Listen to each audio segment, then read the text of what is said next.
When I refused to lend my husband's brother $20,000, he gathered the family and announced, "She's turning her back on us." My husband looked at me and said, "Maybe you should just help."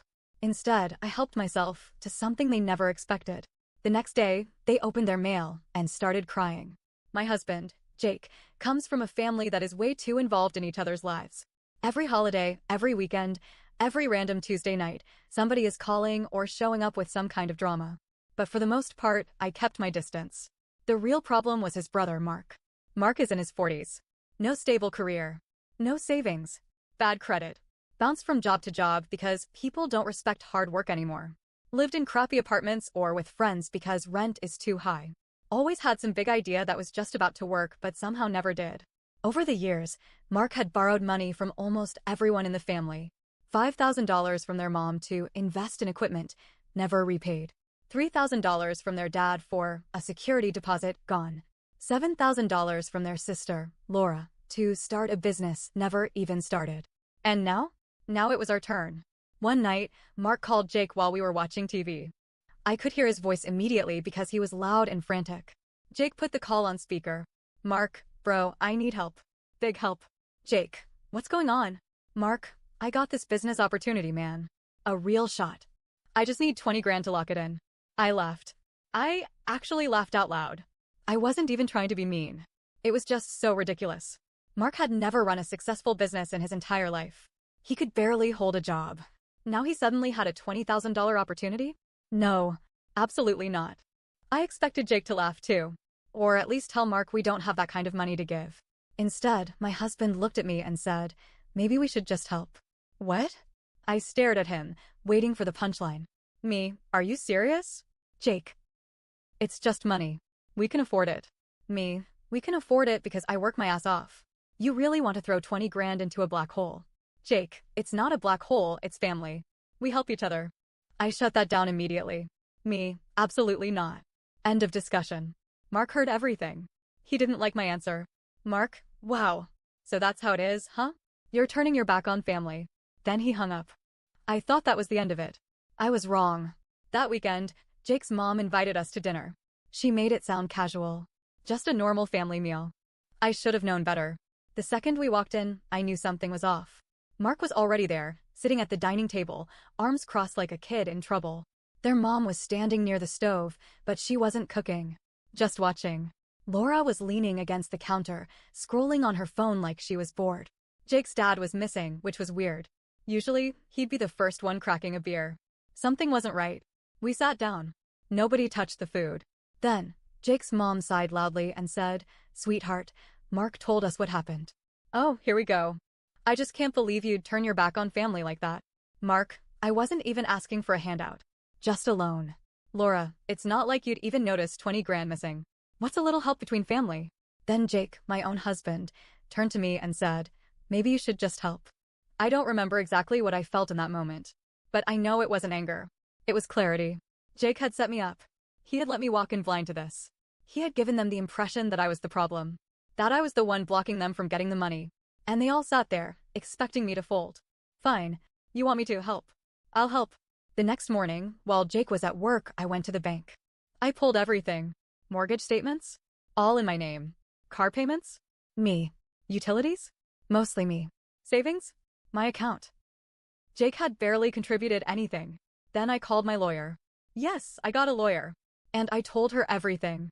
She asked me a simple question. Do you know where Jake's money goes? I thought I did. I was wrong. After some digging, I found out something very interesting. Jake had been giving money to Mark for years. Not huge amounts at once, but little by little. $500 here. $1,000 there.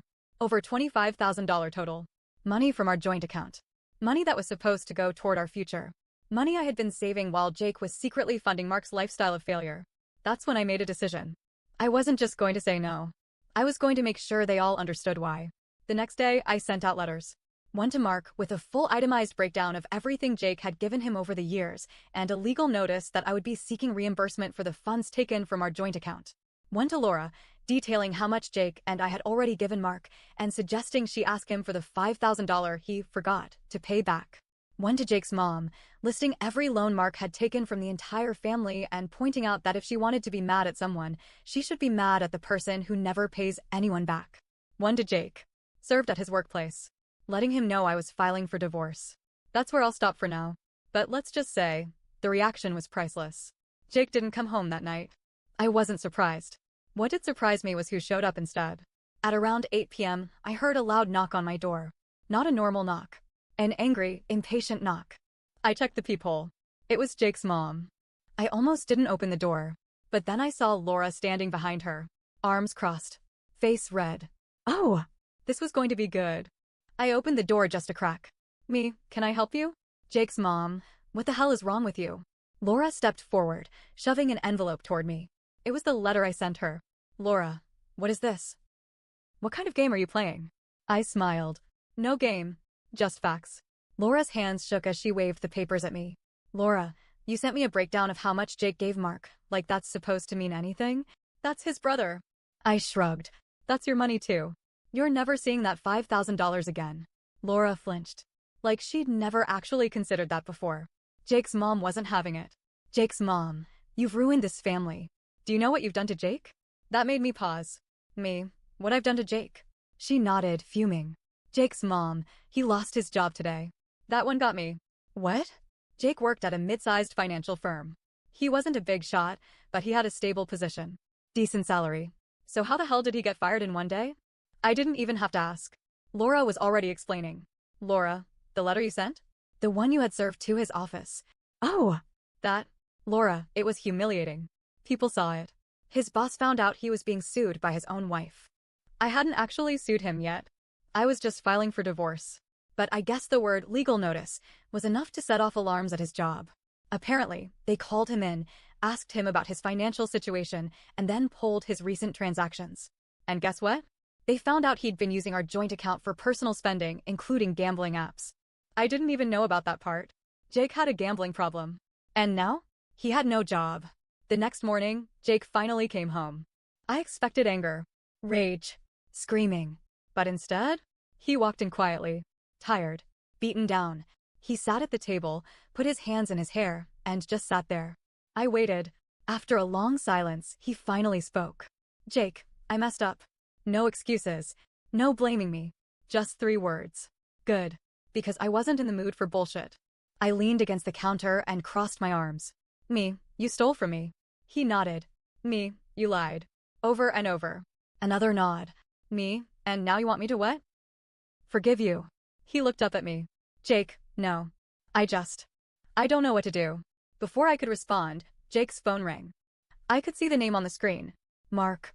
Jake hesitated. I grabbed the phone and hit answer. Mark didn't even wait. Mark, bro, listen. You have to help me. I put the call on speaker. Jake and I both listened as Mark ranted. He was being evicted. He had no money left. Laura had threatened to take him to small claims court for the $5,000. Their mom had finally cut him off. And then he said this. Mark, you need to ask her to give you another chance, man. Get back in her good graces. If you can stay in the house, I can crash there for a bit. I laughed. Out loud. Right into the phone. Jake looked sick. Mark, wait. Is she listening? Me, oh yeah. Silence. Then, Mark hung up. Jake stared at the phone. Then he looked at me. Jake, he was using me. I sighed. Me, you're just figuring that out? He leaned forward, resting his forehead on the table. He looked defeated. Jake, I lost everything. I thought about what I wanted to say. The things I could say. But instead, I just said, me, not my problem. Because it wasn't. I still hadn't made a final decision on what I was going to do with Jake. Divorce? Probably. But I had time. And I was curious to see just how far this would go. Because Mark wasn't done yet. And neither was I. Jake sat at the table, staring at his hands. He looked lost, like a man who finally realized his entire world was crumbling and that it was his fault. I should have felt satisfaction. Instead, all I felt was tired. Jake wasn't some evil mastermind. He was just weak. Too weak to stand up to his family. Too weak to tell the truth. Too weak to realize that the people he thought he was helping were just using him. And now? The final reckoning was coming. Because Mark wasn't done yet. Jake left that night. He said he needed time to figure things out. I let him go. The house was mine anyway. I locked the doors, turned off the lights, and went to bed. Then, at 2 a.m., I woke up to the sound of my doorbell ringing. Not once. Not twice. Over and over. I grabbed my phone and checked the front camera. And there he was. Mark. Standing on my porch. Drunk. Disheveled. And behind him? A moving truck. My stomach dropped. I didn't open the door. I turned on the speaker system instead. Me. Why are you here? Mark grinned at the camera. Actually grinned. Mark, look, I know things got heated. But let's be real, you don't want a divorce. Oh, he was delusional. Me? What the hell are you talking about? Mark gestured to the moving truck. Mark, since you and Jake are done, I figured I'd move in. I mean, technically, this house was bought with his money too, right? So I've got just as much right to be here as he does. I stared at the screen, stunned. This man, this grown-ass man, actually thought he could just move in? I almost laughed. Me, get off my property. Mark leaned in closer to the camera. Mark, I know my rights. Oh, that was funny. I didn't even argue. I just picked up my phone and called the police. Mark was still ranting when the red and blue lights flooded my driveway. I walked outside, arms crossed, as the cop stepped onto the porch. Cop, sir, are you the homeowner? Mark snorted. Mark, no, but my brother is. And since he lived here, I have a right to stay. The cop looked at me. Me, my name is on the deed. Jake's name is not. The cop nodded. Then he turned to Mark.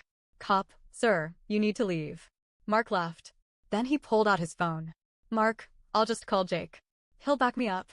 That's when I pulled out my own stack of papers and handed them to the officer. Me, these are the documents showing Jake has no legal claim to this house. This is also my restraining order filed earlier today against Mark. Mark froze. Cop. Sir, you are now trespassing. Mark went ballistic. He yelled.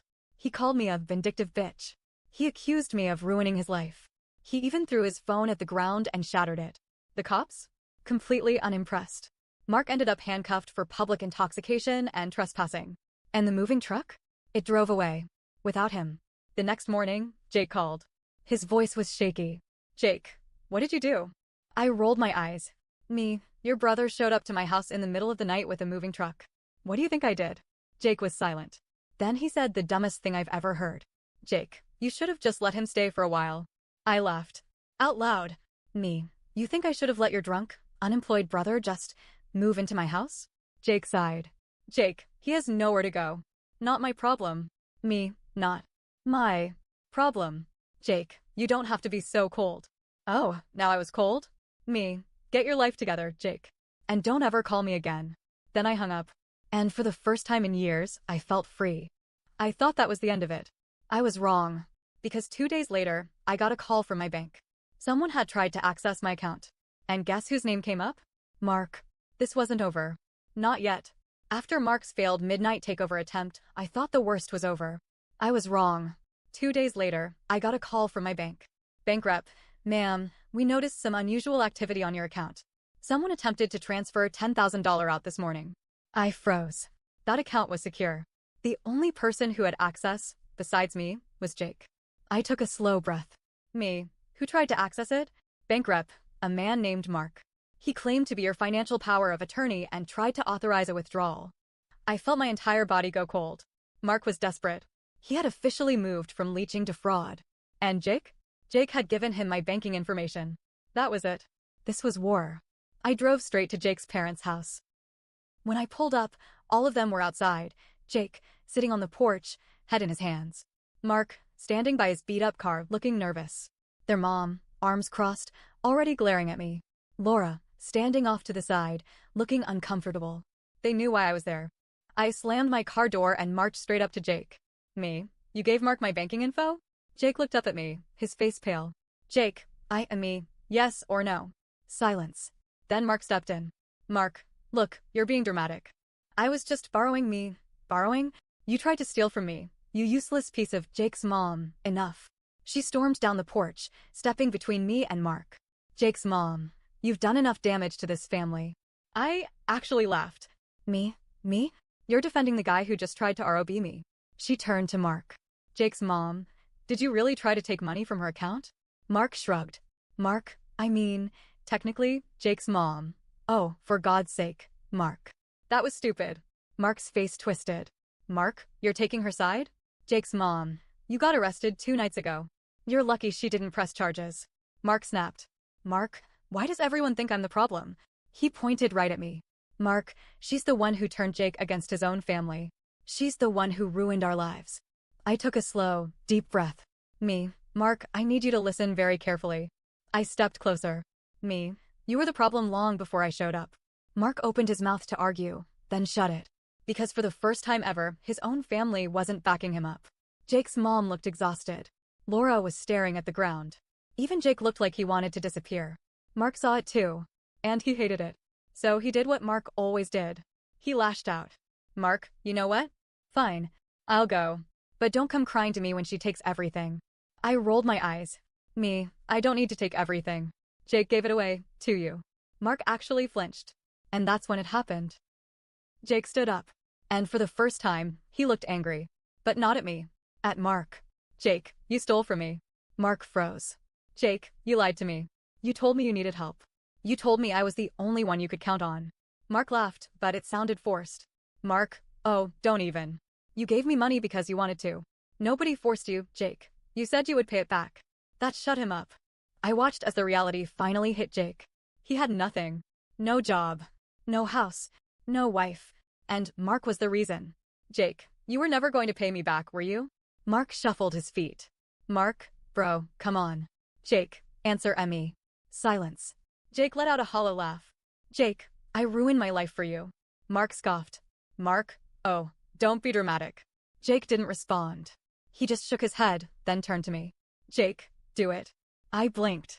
Me, do what? Jake, press charges. Mark's face drained of color. I wasn't actually planning to press charges. But in that moment, I saw a way out. Me, fine. I pulled out my phone and started dialing. Mark panicked. Mark, wait. Jake didn't even look at him. His own brother. The one he had sacrificed everything for. And now? He was done. Mark was arrested for attempted fraud. He ended up pleading guilty and was sentenced to probation and fines he couldn't pay. Jake finally hit rock bottom. I followed through with the divorce. He had no job, no money, and had to move back in with his parents. Laura got her $5,000 back, but not from Mark. Jake paid it out of his own pocket once he realized what he had done. Jake's mom? She never apologized. She called once, left a voicemail saying, I hope you're happy. I didn't call back. And me? I moved out. Bought a new place. Traveled. And I never looked back. People like Mark? They don't change. People like Jake? They learn too late. And people like me? We walk away. Because in the end, I didn't just help myself. I saved myself.